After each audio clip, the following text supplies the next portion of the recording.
camps that are located across the island. Furthermore, it is I in am this also house pleased to say that the that quality of our water currently plea meets and the international petition standards. of the people of With this Indian said, occupied I wish Jammu and to ask the Kashmir, Special Rapporteur, whose basic how can the and Council assist inalienable countries post human natural rights disasters are being who may face the reality trampled of water with impunity by India? The people of this occupied land are suffering systematic and serial violations of their fundamental the Water freedoms. Supply and Sanitation For the Collaborative last 6 Council weeks, is the over only 8 UN million initiative solely Kashmiris dedicated already to sanitation. in the clutches of Hosted by decades-long UNOPS. Indian This statement oppression is delivered on have been behalf of virtually WSSCC. caged by WSSCC positively illegal welcomes the military Special Rapporteur's occupation report on the human rights, that welfare has and swelled sanitation. in ranks We would like to within express days our from appreciation of the mandate of the 700,000 Special to Rapporteur nearly a as he million brings up important troops. issues to support the To efforts what of end, states I ask, to Mr. progressively President? realize the rights, The welfare answer and is sanitation. obvious. Indeed, And it despite lays its bare centrality the to real the achievement of character multiple of sustainable a country that pretends to be a bastion of democracy, federalism and secularism.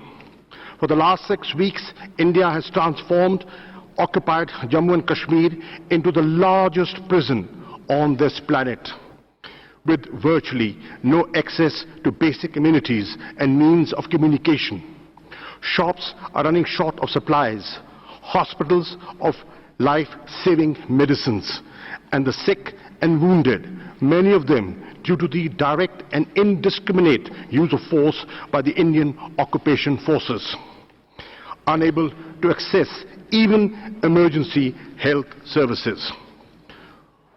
For 6 weeks and counting, Kashmiri's political leadership of all shades has been held under house arrest, imprisoned and gagged. Over 6,000 people, political workers, activists, students and professionals have been arrested without due process of law. Many of them have been forcibly shipped to jails all over India under draconian laws operative in the Indian-occupied Jammu and Kashmir. Distinguished delegates, I'm not alone in drawing attention to India's outright brutality and blatant disrespect for human dignity. The world is speaking.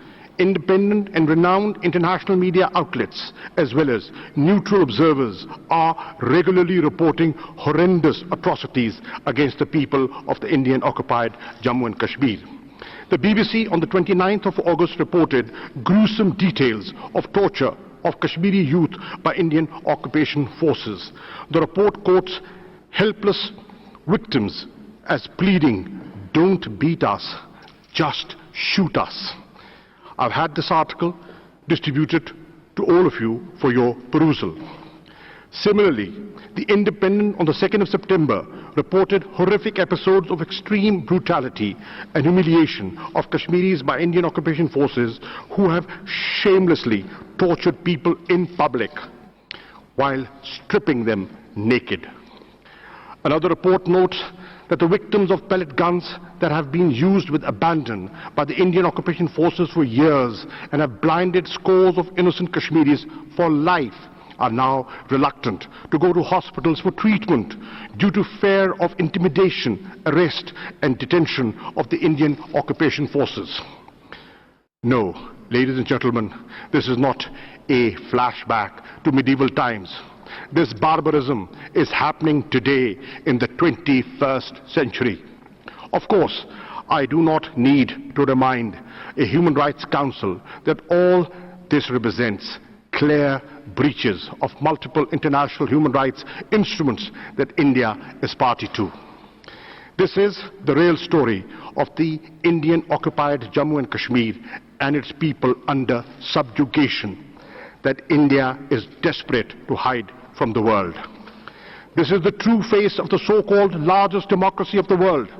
This is the conduct of a country which aspires to be a permanent member of the United Nations Security Council.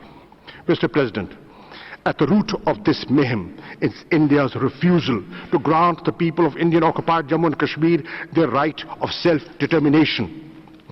This 7-decade-old travesty of justice has been compounded by the present Indian government's nefarious and twisted dream outlined explicitly in the ruling party's manifesto to turn by force of arms Jammu and Kashmir's Muslims majority into a minority. India's unilateral actions of 5th August 2019 of altering the status of occupied Jammu and Kashmir, recognized as a disputed territory by the UN Security Council, are illegal under international law. With these illegal changes, India's presence is, by its own yardstick, a naked foreign occupation. These measures contravene the 4th Geneva Convention that prohibits migration to and from an occupied territory. They are also a flagrant violation of several UN Security Council resolutions. India's assertion that these actions are its internal affair is patently false. As a matter of fact, Jammu and Kashmir has been on the agenda of the United Nations for over 17 years now. The meeting of the Security Council on the 16th of August to discuss the Jammu and Kashmir dispute is an attestation of this fact. What is happening in Indian-occupied Jammu and Kashmir is not a country-specific situation in this Council's parlance. The atrocities and abuses are being inflicted upon the people of a disputed and occupied territory as affirmed by international law. The situation in this occupied territory must therefore be of direct international concern. It is not and can never be an internal matter for India. Excellencies, the forlorn, traumatized towns, mountains, plains and valleys of Indian-occupied Jammu and Kashmir reverberate today, and with the grim reminders of Rwanda, Srebrenica, and the Rohingya and the pogrom of Gujarat. The people of Indian-occupied Jammu and Kashmir are apprehending the worst. Some have said that Kashmir echoes with the silence of the graveyard. Others contend that it is a lull before a storm. I shudder to mention the word genocide here, but I must. With respect to the Genocide Convention, the Kashmiri people in the occupied territory as a national, ethnic, racial and religious group of people face grave threats to their lives, way of living and livelihoods from a murderous, misogynistic and xenophobic regime. One international civil society organization based in the United States has already issued a genocide alert proclaiming that the situation in Indian-occupied Jammu and Kashmir has crossed the 10 stages of the genocidal process. Distinguished delegates, India's effort to hide its atrocities in the Indian-occupied Jammu and Kashmir by falsely labeling it terrorism and cross-border terrorism are shameless and indefensible. Pakistan has suggested a number of bilateral and multilateral mechanisms that would disprove India's self-serving claims. We have recently proposed to double the strength of the UN observers mission to monitor the line of control. India outrightly rejects all these proposals. I have every fear that India will once again resort to false flag operations and the use of the bogey of terrorism as a red herring to divert international opinion, even attack Pakistan. Another Indian ploy to deflect attention is its increasing violations of the 2003 ceasefire understanding on the line of control and regular and persistent targeting of civilians in Azad Jammu and Kashmir. India has used cluster munitions and heavy artillery in flagrant disregard of fundamental norms of international humanitarian law. This must end immediately. Mr. President, I have regularly sensitized the UN Security Council about the grave dangers to peace and security in nuclearized South Asia and beyond, as a result of India's reckless posture and draconian measures. We have welcomed consultations by Security Council members on the unfolding developments. While the Security Council is seized of peace and security dimensions of the Jammu and Kashmir dispute, the Human Rights Council must pay far greater and immediate attention to the human rights of the people of the Indian-occupied Jammu and Kashmir. In doing so, the Human Rights Council has, for its consideration, the two Kashmir reports issued by the Office of the United Nations High Commissioner for Human Rights in June 2018 and July 2019. Both reports make a clear recommendation to this Council to constitute an independent commission of inquiry to investigate and report human rights violations in Jammu and Kashmir. I reiterate from this platform Pakistan's endorsement of the recommendations of these reports. We urge focused discussions on the two reports in the Human Rights Council and a unanimous decision by this House to implement their recommendations made to India, Pakistan, and foremost to the Human Rights Council. If India has nothing to hide, it should allow unhindered access to the Commission of Inquiry as recommended by the UN High Commissioner. Pakistan stands ready to allow access to the proposed Commission of Inquiry or other mechanisms on our side of the line of control, together with similar access to Indian-occupied and Jammu and Kashmir. Mr. President, the Human Rights Council must pay heed to the plight of the Kashmiri people and address the warning signs of a looming catastrophe. For this, the Council should immediately take the following steps. 1. Urge India to immediately stop the use of pellet guns, end the bloodshed, lift the curfew, reverse the clampdown and communications blackout, restore fundamental freedoms and liberties, release political prisoners, stop targeting human rights defenders, and fulfill obligations under the United Nations Security Council resolutions and various human rights instruments as required by international law. India's draconian emergency laws in occupied Jammu and Kashmir cannot be allowed to stand. 2. Take these steps to bring justice to the perpetrators of human rights violations of the innocent Kashmiri people, and in this context constitute a commission of inquiry as recommended by the Office of the UN High Commissioner for Human Rights. 3. Authorize the Office of the High Commissioner and the Human Rights Council special procedures mandate holders to monitor and report on India's human rights violations in Indian-occupied Jammu and Kashmir and ready update this Council.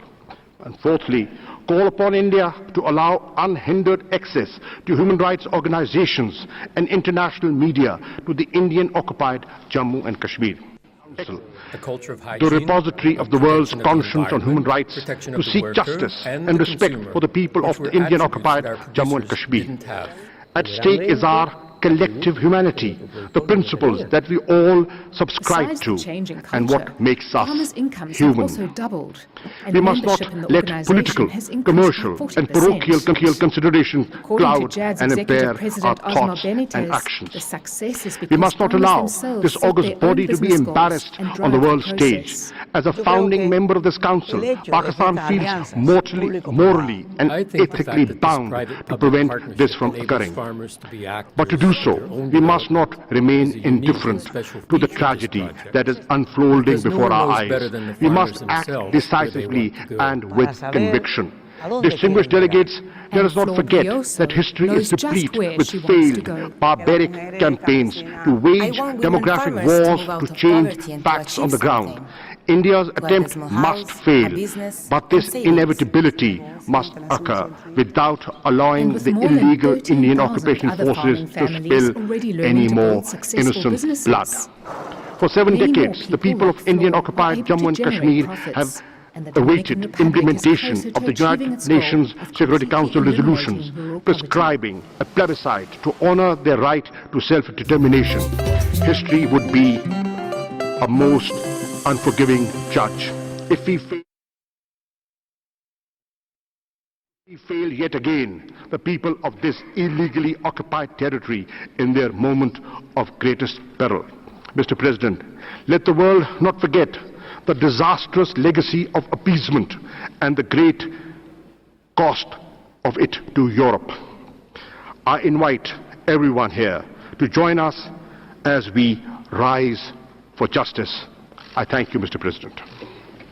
Je remercie le नाजरीन, जनीवा में इंसानी हुकूक खारजा शाह महमूद कुरैशी जनीवा में मौजूद है। इंसानी हकूक़ council से इस वक्त वो खिताब कर रहे थे। उनकी जानिब से कहा गया कि मैं सिर्फ अकेला नहीं हूँ जो दुनिया की तवज्जो कश्मीर की जानिब मबजूल करा रहा हूँ। ज़ेरे हिरासत अफराद को ज़बरदस्ती भारत में कत्ल कर दिया गया है। उनकी जानिब से कहा गया कि कश्मीरी सियासी क़यादत को घरों में नज़रबंद या जेलों में कैद कर दिया गया है। 6000 से ज़ायद सियासी समाजी कारकुन और तलबा को हिरासत में रखा गया है। ये काउंसिल फौरी तौर पर भारत को पैलेट गन के इस्तेमाल से रोके।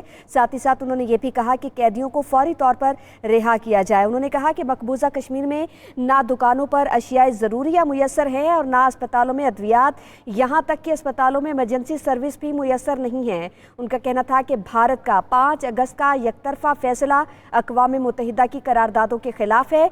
ये दुनिया की नाम निहाद सबसे बड़ी जमहूरियत का असल चेहरा है। BBC ने तशद्दुद का शिकार कश्मीरियों पर खुसूसी रिपोर्ट दी है।